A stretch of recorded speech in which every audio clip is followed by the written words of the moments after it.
Welcome to the Tournament Poker Edge podcast, brought to you by TournamentPokerEdge.com, the only podcast dedicated exclusively to poker tournament strategy.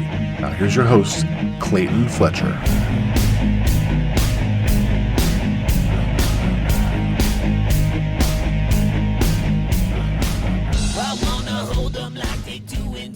Hello once again, everybody, and welcome to the Tournament Poker Edge podcast. I'm your host, Clayton Fletcher, here in New York City, where things are starting to get a little bit closer to normal. We're in phase 4 of the reopening, which is kind of a big deal because a while back, New York was the worst in the country, and now it seems like things are getting under control.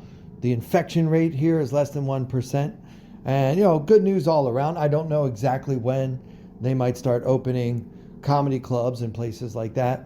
But I have been doing some stand-up lately. I've been participating in something called the Burbank Comedy Festival, which is not actually taking place in Burbank this year. It's taking place on the internet. So I signed up for this festival and, let them know that I would be interested in performing if they would have me way back in January before the pandemic. And I looked at the schedule and there's a lot of good poker in LA around August.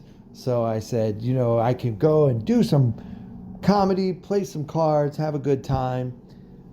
I used to go every year in August when the WPT Legends of Poker took place in August, and I have a lot of good memories of the Bicycle Casino and some of the other rooms around LA. So what a difference a few months can make, because back in January I agreed to perform on this festival, thinking that I could do some shows in Burbank and hit some poker rooms around LA, and instead what has happened is I can't play poker legally in my city, and I was doing stand-up into a laptop, which is very strange. But fortunately for me, this podcast has prepared me to basically talk to myself. So I've gotten, I think, a little better at it. Anyway, there's been a lot going on in poker. GGPoker recently has been accused of kicking out players for being winners. So that's interesting to me because, well, let's talk about it. Okay, so if you're a sports book and you make your living getting 10% juice from all bets, and half the bets are going to be on the Kansas City Chiefs this week, and the other half are going to be on the New England Patriots this week, whatever the game is, and then you just make your money off the VIG, right? So that's the extra 10%. You have to lay $110 to win $100 profit. So over time, the bookies make money from just collecting that extra 10% from all bets, and then they don't care who wins. Now, I would think that bookmaking establishments, as well as poker rooms, would welcome all players, whether they are winners or losers, because similar to sports betting, poker makes its money off the rake, off the VIG, right? So why would they not want winning players on their platform?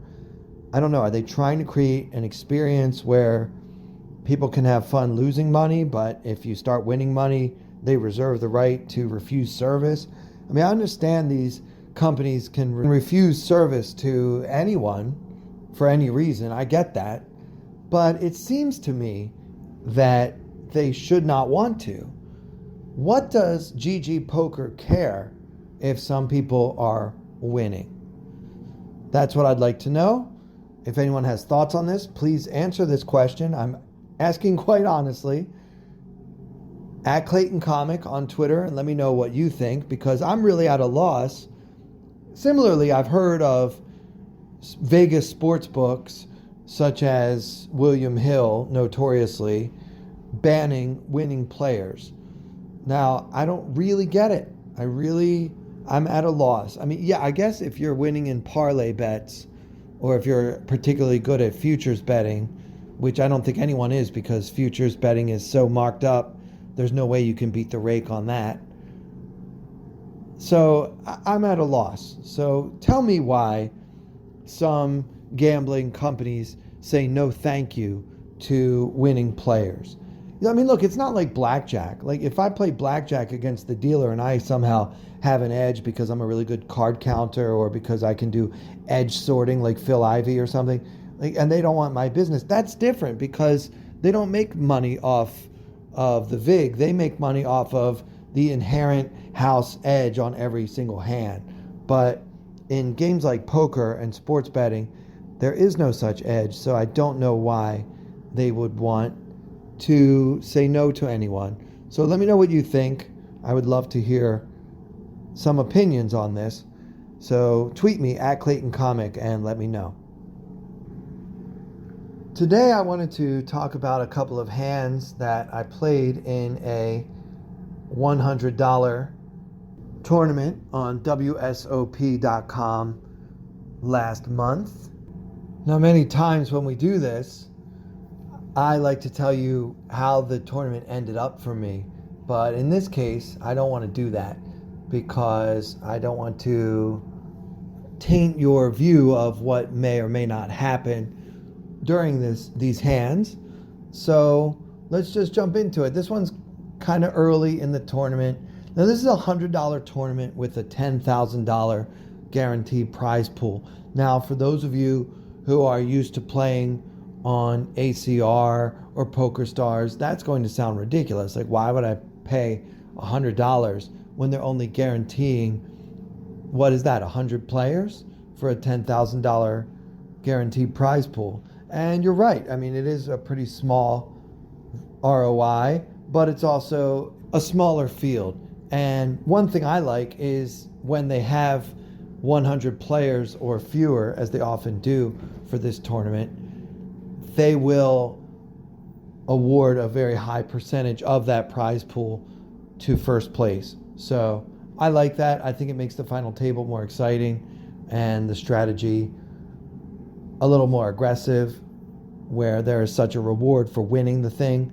So as you guys know, that suits my playing style and makes poker more fun for me. So that's one reason I really like this tournament, which I believe they run every single day on WSOP.com. Of course, it's only open to players in Nevada and New Jersey. But from what I understand, the government does not forbid me from discussing the hands with people in other places as well. So that's what we're doing tonight. And in this hand, I start off with the nuts.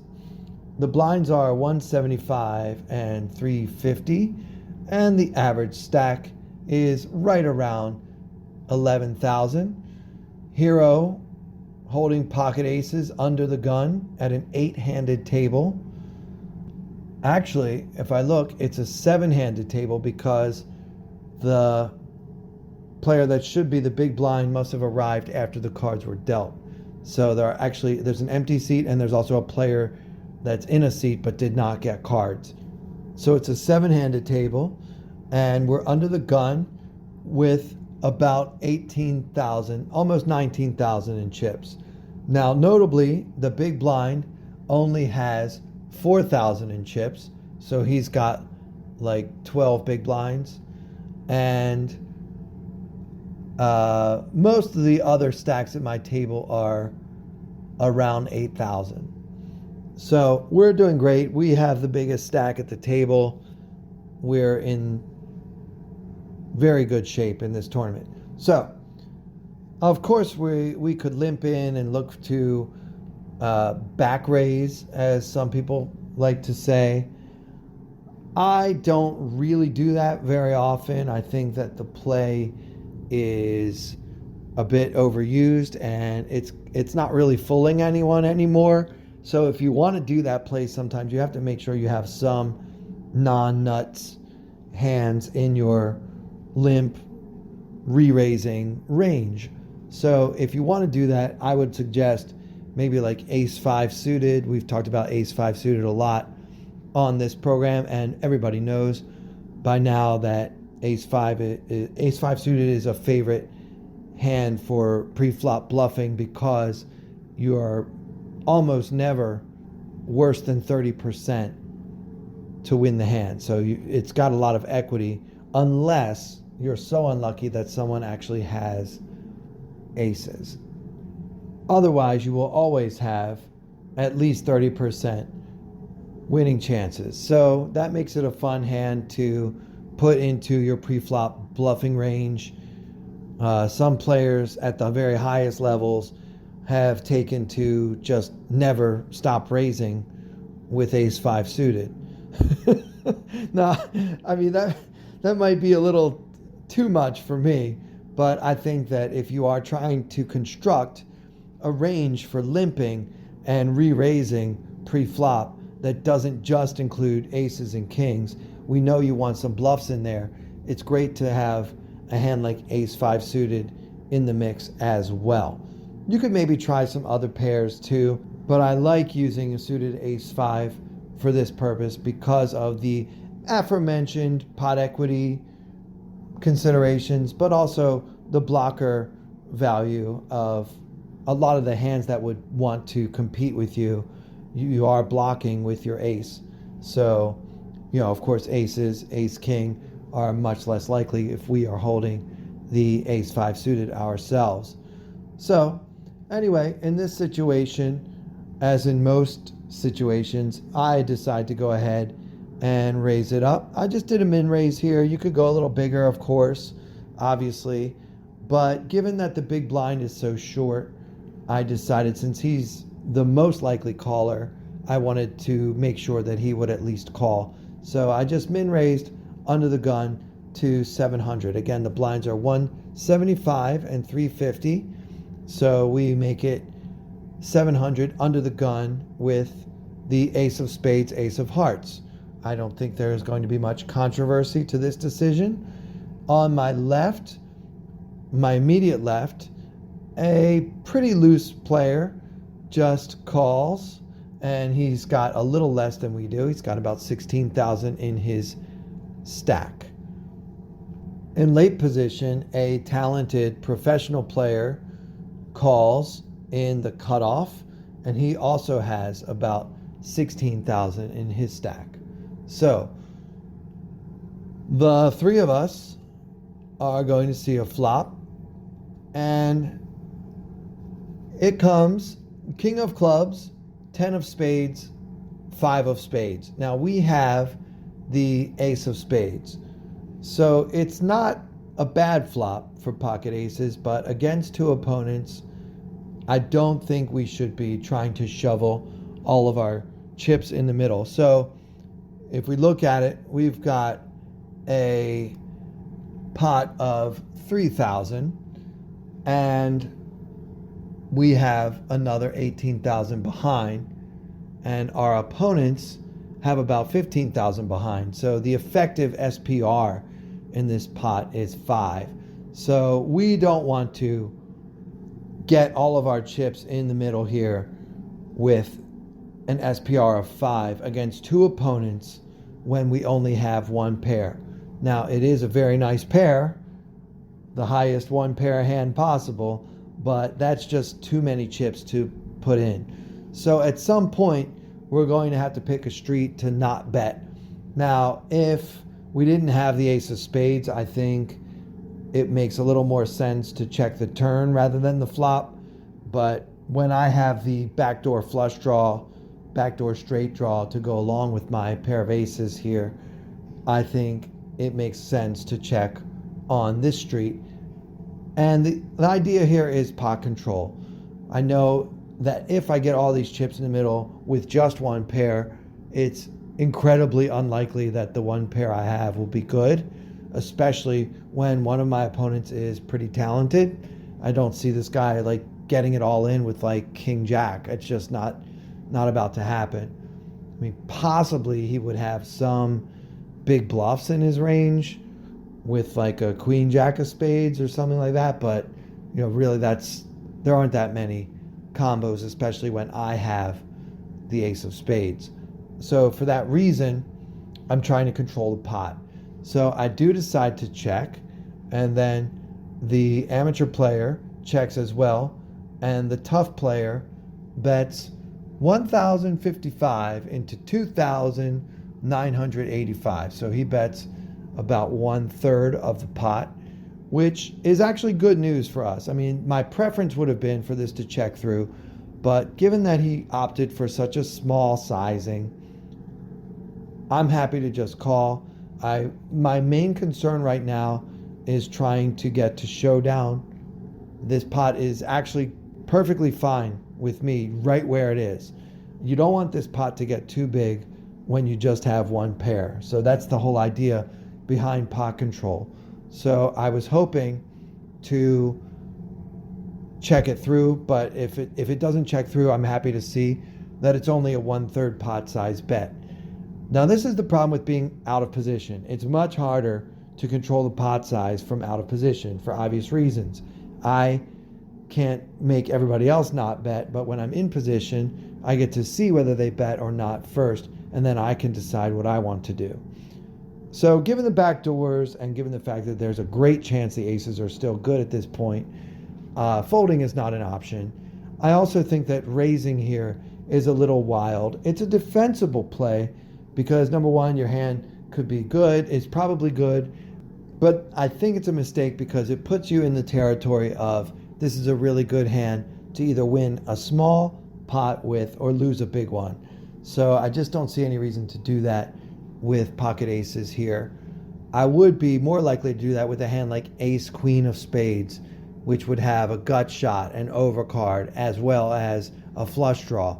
I mean, that's the kind of hand I'm pretty happy to get all in. Likewise, if I had king 10 or a set of kings or a set of tens, those are the hands that I will be looking to check raise this bet and try to get as many chips as possible in.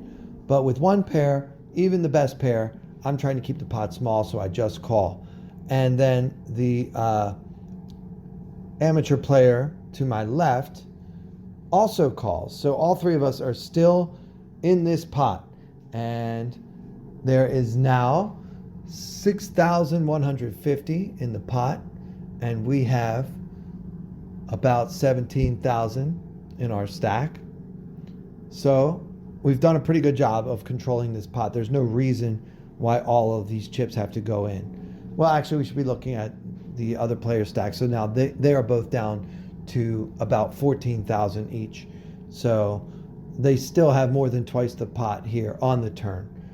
So I think we have accomplished our goal of controlling this pot size unless somebody decides to make an overbet, which could complicate things, especially because the turn is the 9 of spades. So now our board is king of clubs, 10 of spades, 5 of spades, 9 of spades. And again, we have pocket aces with the ace of spades, ace of hearts. So now we have an overpair and a flush draw. The problem is the queen jack got there, and I certainly think that either of my opponents could have queen jack, especially queen jack suited from the player on my immediate left. But the player in late position could have decided to call and play in position with queen jack offsuit as well. So he could very well have all combos of queen jack, and the problem for us is we don't block any of them. And so we are happy to have turned a flush draw, but still not trying to build a huge pot with this hand. So again, I check. You could also go for a blocking bet here, like a little defensive bet, like maybe a little less than 1/3 of the pot on the turn, trying to maybe represent that flush and hoping to freeze up a player with a hand that would have bet. So those kind of bets only work when the other players were going to bet more and now won't raise. So that's a pretty tight range of hands that you need for them to have. So in other words, if I bet, say, 1,800 into 6,150, it's because I'm afraid if I check, the player in late position might fire again at this pot and this time bet 3,000. Therefore, I would have to call that 3,000 because I have so much going on, but I wouldn't like it, and I might be able to save myself 1,200 chips if I just bet, but that assumes that he's never going to raise that 1800. And because we don't know exactly what he has, I think he will raise sometimes. It's nice to be blocking the nut flush, but players will raise with any flush. This isn't Omaha. So I think the play here is to check again, although as I said, I wouldn't mind if you decide that you want to put out a little defensive bet here, a little blocking bet. If you wanted to do that, I really couldn't blame you for that. So we check, and the second player checks, and the player in position checks behind. So now we've got our aces, we've got our flush draw, and we've managed to control the pot. So everything is just going swimmingly for us. And now we get to see a free river. And that card is the 6 of diamonds for a final board of king of clubs, 10 of spades, 5 of spades, 9 of spades, 6 of diamonds. So king, 10, 5, 9, 6 with 3 spades. Hero holding the ace of spades, ace of hearts. Do you want to bet now? I mean, given that the turn checked through, I think it's reasonable to bet now. If you want to bet now and you want to bet something like half the pot, I'm all for it. I have no problem with that. The plan has to be to fold if anyone raises. So you're going to bet fold. I opted to just check again. At this point, my hand is pretty well under-repped, and I still think there's a reasonable chance it's good. I mean, of course, each of my opponents could have one pair, in which case I will win this pot. I'm very comfortable with the size of the pot right now for the strength of my hand combined with the scariness of the board. So I check, hoping that everyone else checks as well. And the player on my immediate left, the less experienced player, fires a healthy 31.75 into 61.50. So it's just over half the pot. So what do we make of this? I mean, this guy's been calling, checking and calling all the way, and all of a sudden he does literally his first aggressive action of the entire hand here on the river. And then the other player folds, leaving it to me. I believe this is a very close decision between calling and folding. I could also get behind a shove here if you want to just turn your hand into a bluff because you have the ace of spades. But I think that's a little bit FPS, fancy play syndrome. And the reason why I say that is because this is not the type of opponent who's going to spend a lot of time and energy trying to interpret what that check raise all in means, and will basically just call you when he has a strong hand. So the real question is, does this guy have our aces beat very often? You know, again, he's betting half the pot here, a little bit less, but we can just go ahead and call it half the pot, which offers us 3-1 on a call. So when your opponent bets half the pot, your hand needs to be good at least 25% of the time in order for that call to show a profit. So my question is, how often do we think our aces are good here? Well, I believe that 25% is a very generous estimate for how often this pair of aces is going to be good. I mean, this player is loose and passive. He doesn't just wake up and decide to bluff. If he has something like ace 10 or even king queen, he just wants to see if it's good, especially because if you think about it, on the river, he has 2 opponents to worry about. Now, the other player folded after he bet, so I don't have 2 opponents to worry about. I just have to beat whatever he made it 31.75 with. But I think the right play here is to just throw our aces away I don't think they're good 25% of the time against this particular opponent. Against a tougher opponent or a more aggressive opponent or just a generally more bluff happy opponent, I could absolutely support the idea of calling. But against this guy, these are the times when we just have to say it's not a good board for our hand. Our opponent, who's been passive the whole time, suddenly wakes up and fires a half pot bet into two opponents. You just have one pair. I know it's a beautiful, beautiful pair that even turned into the nut flush draw on the turn. But because I play the player and I didn't see this player doing this type of thing with one pair before, I decided to fold. So the bad news is we don't know what he had. But I like this hand because I think it shows it wasn't easy to fold, but I think that when I pieced everything together, it just feels like, yeah, of course he could be bluffing, or he might think that he's value betting a king here, but I doubt it. I think this player had queen jack or a set or two pair, and I just don't think that he would do this with even a pretty strong king like king queen or king jack. It's not impossible. It's not totally out of the question. But one thing we know for sure is he's not bluffing with a busted flush draw with the ace of spades, because we had the ace of spades ourselves. So let me know if you agree or if you think that I am too tight. Something I'm not often accused of being, but I would love to know how many of you think I should have called. Okay, so let's do one more hand from that same tournament. I think you guys will like this one. We actually had the chip lead in this tournament with 30 players left, which is around 10 or maybe 12 spots away from the money. So we were looking good. At this point, we had 73,000 in chips, and we were in first place with 30 players left.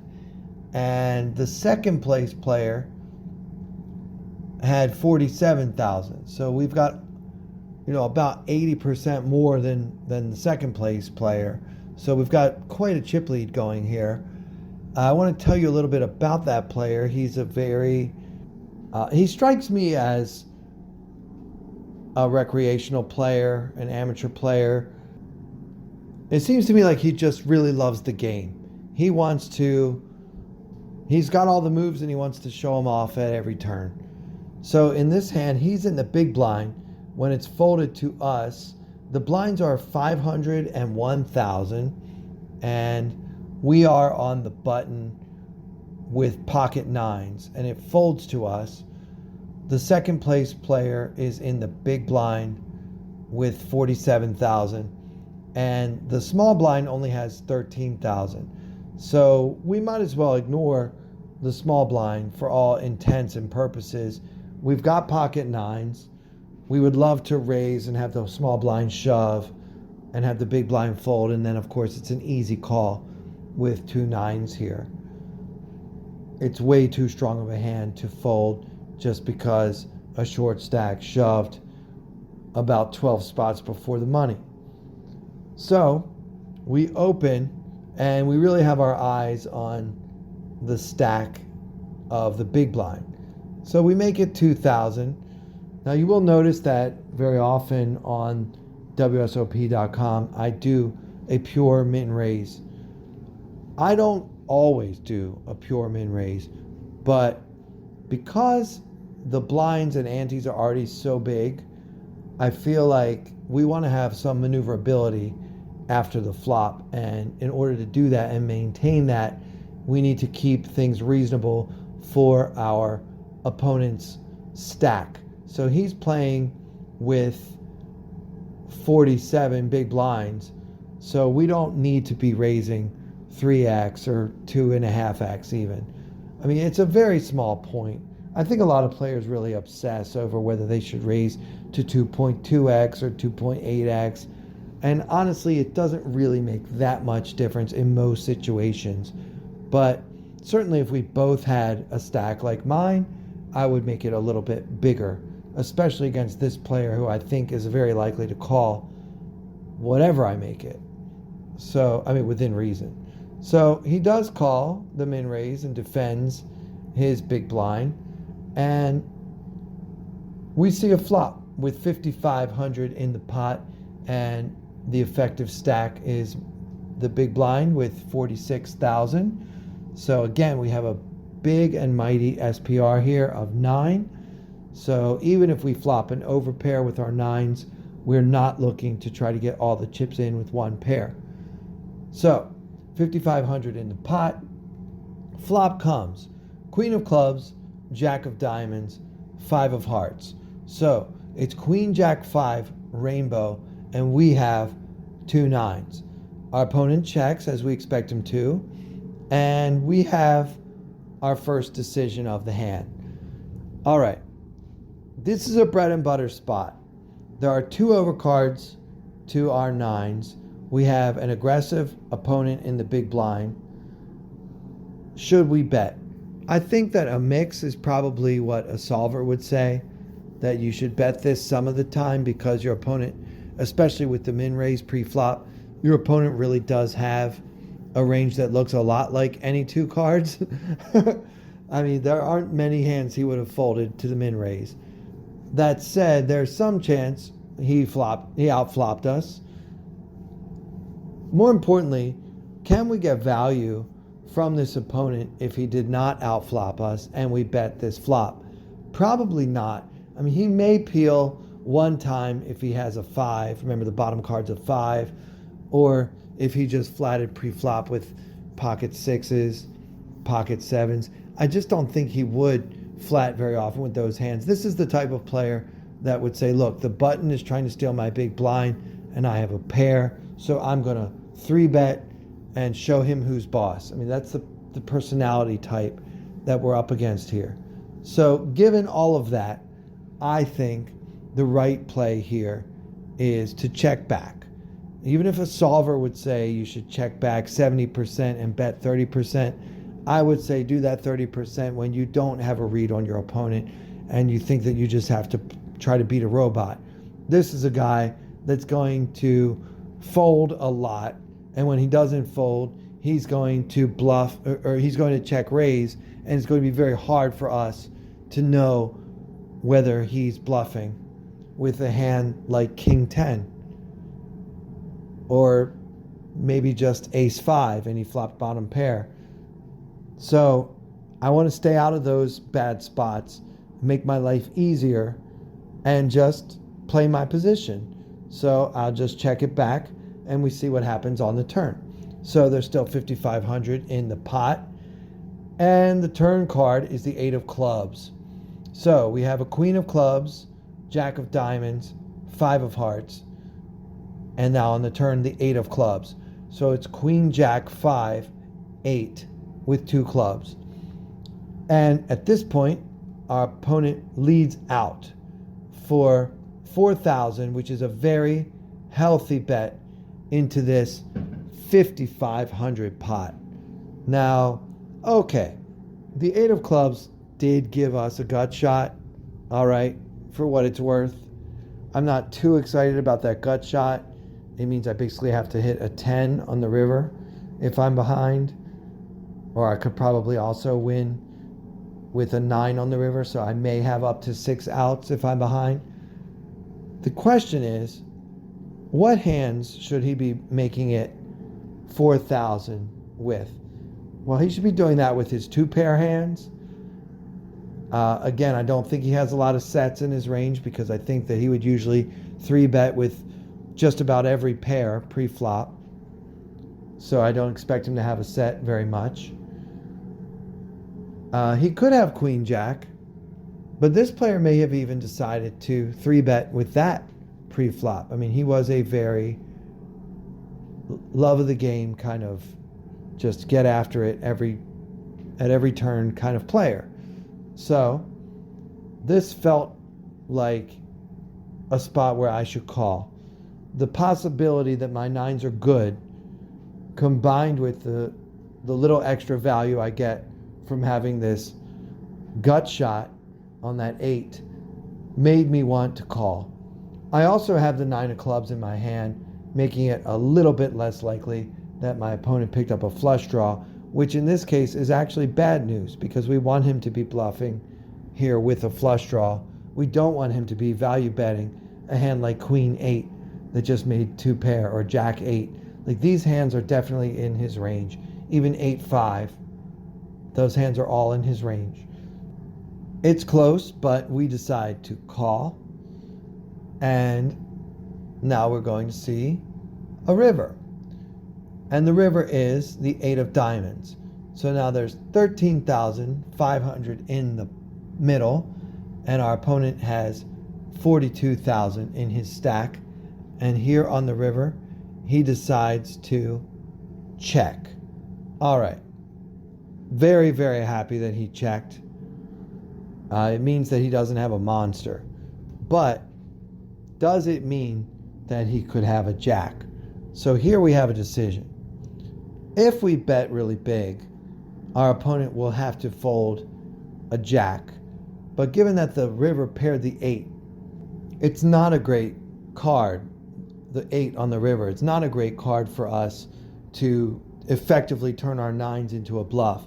Like, if we value bet here, I don't think we can really get called by anything. I think even this opponent would usually throw away a pair of 5s on Queen Jack 5 8 8.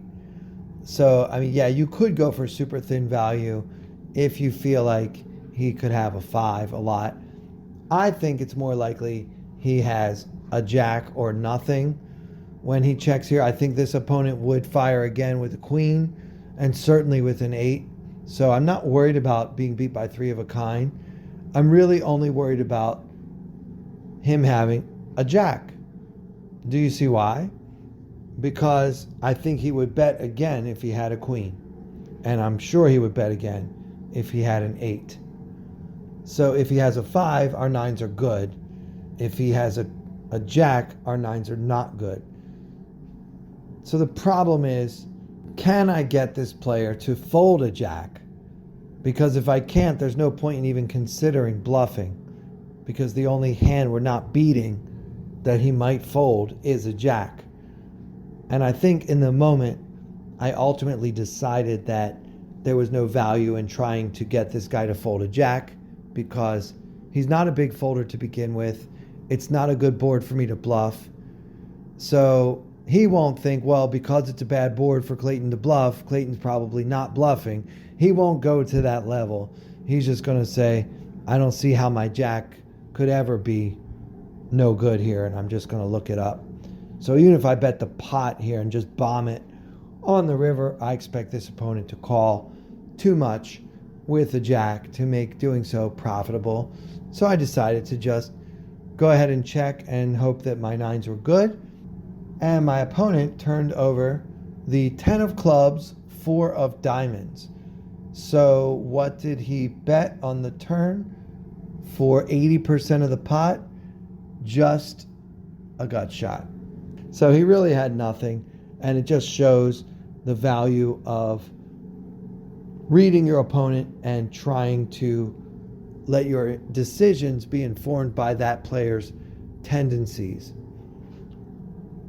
Had I been up against a more straightforward opponent who doesn't bluff, and when he does bluff, doesn't bet 4,000 into 5,500, etc., then I think it's pretty easy to fold my pair of 9s here, because I'm not getting a good price to draw to 6 outs.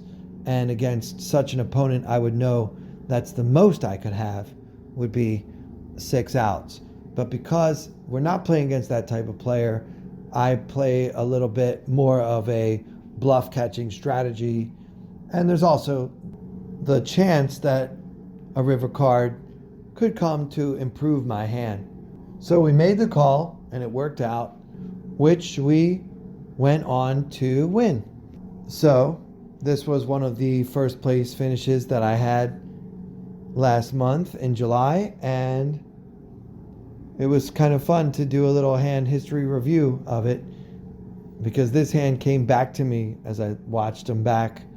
This one, I really remember my thought process on this hand, and it could have easily turned out to not go my way. I mean, there's some luck involved here. My opponent would have played a jack this way, and there's also some chance that players like him wake up with pocket aces in these spots and they think they're cute and tricky for not 3-betting pre-flop. But all things considered, I think the 9s are good a lot, and I'm glad that he didn't make my life hard on the river. I love poker. I know you do too. If you're not yet a member of Tournament Poker Edge, I think you should sign up as soon as possible. It's only $25 a month with a 1-year subscription, and that is probably one of the best values you will ever find. Thousands and thousands of hours of amazing poker coaching videos and extremely informative content to help you improve your game at tournamentpokeredge.com. So for everyone here at TPE, I'm Clayton Fletcher. Thank you all so much for listening.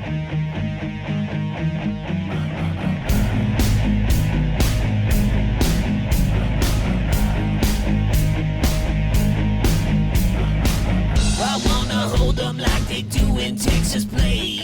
Fold them, let them hit me, raise it, baby, stay with me. Luck and intuition, play the cards with babes to start. And after she's been hooked, I'll play the one that's on her heart. Oh, whoa, whoa, whoa, whoa. I'll get her heart, show her what I got. Oh, whoa, whoa, whoa, whoa. I'll get her heart, show her what I got.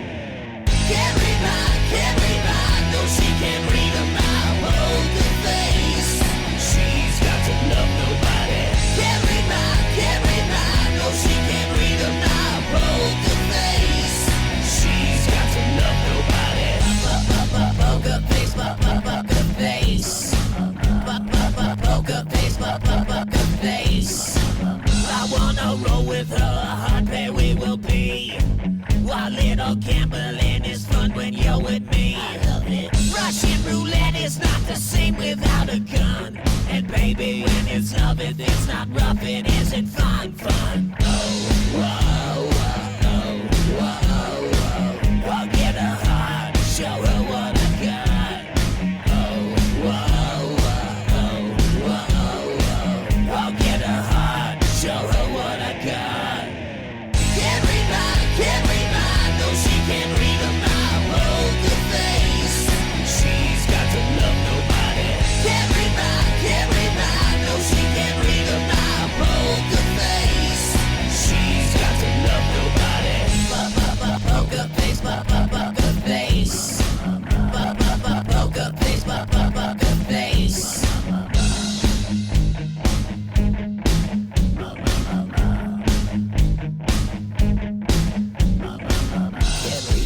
Can't read mine, no she can't read a mile. Poker face, she's got to love nobody. Can't read mine, no she can't read a mile. Poker